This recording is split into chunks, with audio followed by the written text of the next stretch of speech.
Well, I thought that I'd do a video, and my video is pretty much about my first run-in with the police. I grew up in Highland Park, Michigan.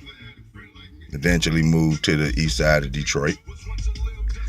But my first encounter with the police, I was 15 years old. Okay. And at 15 years old, I went to the Secretary of State. I had my mom drop me off at the Secretary of State. It was really cold that day, but I needed an ID. So we goes in, and she drops me off. She drops me off. I goes in. There's a guy walk in front of me. So we get in there, and it's packed. We at the Secretary of State that was located on Woodward in Manchester at Highland Park. So I goes in behind the guy. He goes to pull a number. He pulls like, just throwing out a number, he pulls like, let's just say 47. But we look up on the wall, the number say 56. So he has to wait, and it has to go all the way around, and there's people just standing up all around the Secretary of State pack. So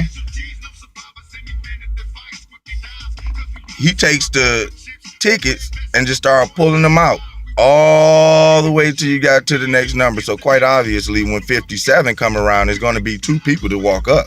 Only thing I did was snatch the next number down from the numbers that he pulled. 2 minutes later, I seen 3 uniformed officers walk inside the Secretary of State. Okay, and when I seen it, I said, "Oh, somebody about to get in trouble." Had no idea to believe that I was going to be a part of it, but I was. So the police officers, they come, they take me out, they take the other guy out after the clerk pointed us out. So I guess she assumed that we was together because we walked in together. And so they take me outside. Now they turn us both face toward the glass window. Officer looks at me. He said, "What the fuck you doing here?" I said, "Man, I'm just coming to get my ID. My mom dropped me off and I just can't get my ID." "Why you act like you can't act like you got some fucking sense when you come out to places? Spread your legs. Put your hands on top of your head. Lock your hands." I'm just doing what I'm told. I did it. So he told me to spread my legs as if I didn't move fast enough. And the fact that I didn't move fast enough, he kicked my feet, wide open. You see what I'm saying? I'm 15 at this time, and I'm kind of actually mad. So the fact that I had to do this, I knew something wasn't right, but I just complied anyway. He went inside my pockets, started checking my pockets, and everything that he grabbed out of my pockets hit the ground. It just hit the ground, boom. Okay. And so he asked the other guy his name. The guy started lying. And that pretty much got him off my back, because you could pretty much look at me and tell that I was young, and you could tell he was grown, but he got to lying about his name. They told me to pick my stuff up off the ground and come back and get my ID tomorrow.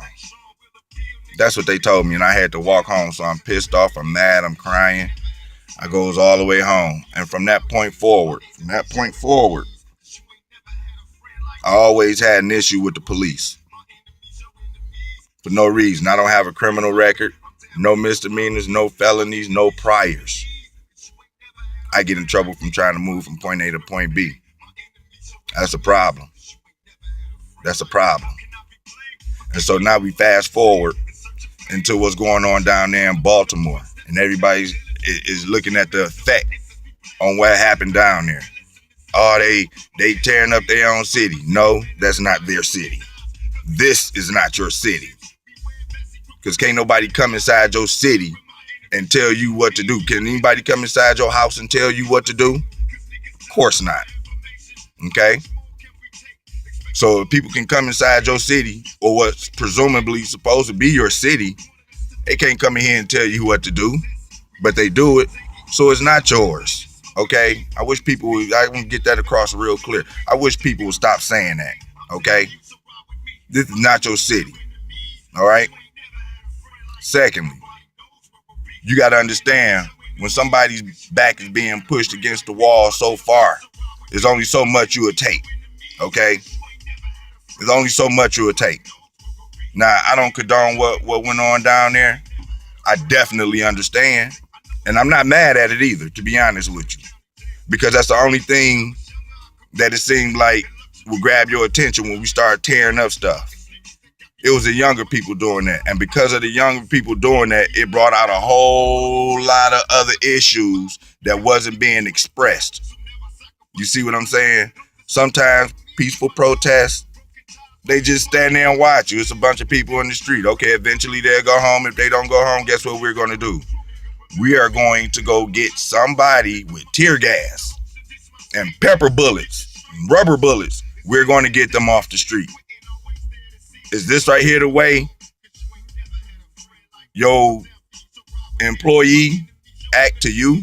Because mind you, the police work for you.